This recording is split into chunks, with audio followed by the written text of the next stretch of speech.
હાઈકોર્ટમાં રાજકોટ અગ્નિકાંડ મુદ્દે સુનાવણી।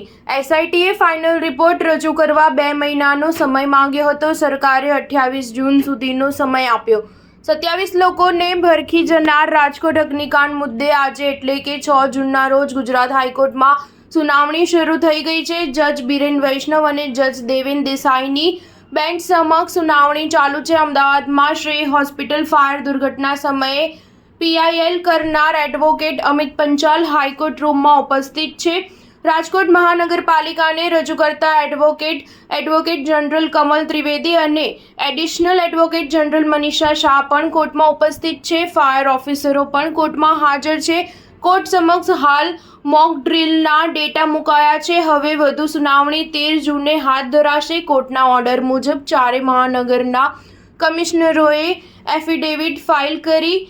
આરએમસી એફિડેવિટમાં જણાવ્યું છે કે અમિત અરોરાએ તેમાં કહ્યું સમયાંતરે ચેકિંગ કરાયું નથી। ફાયર વિભાગે ટીઆરપી ગેમ ઝોનમાં ચેકિંગ કર્યું નહીં। ફાયર એનઓસી માટે ટીઆરપીએ અરજી કરી નહોતી। આનંદ પટેલ અકસ્માત વખતે આરએમસીના કમિશનર તેમની એફિડેવિટ જણાવે છે કે ટિકિટ બુકિંગ માટેની પરમિશન લેવાઈ નહોતી। અત્યારના આરએમસી કમિશનરે કહ્યું કે આ ટીઆરપી ગેમ ઝોનના ગેરકાયદેસર બાંધકામ વિશે ઓથોરિટી જાણતી હતી। બ્રિજેશ ત્રિવેદીએ કહ્યું પુરાવા દૂર કરવા કોણે આદેશ આપ્યા હતા। રાજ્ય સરકાર ગુનેગાર વતી રજૂઆત કરી શકતી હોય તો આ મુદ્દે હું કેમ ના કરી શકું? શું પીડિતો અત્યારે પોતાના એડવોકેટ રોકવાની સ્થિતિમાં છે? રાજ્ય સરકારે બ્રિજેશ ત્રિવેદીને બોલવા ઉપર વાંધો ઉઠાવ્યો। સ્ટાર ન્યૂઝ 7 હંમેશા સચ્ચાઈની સાથે।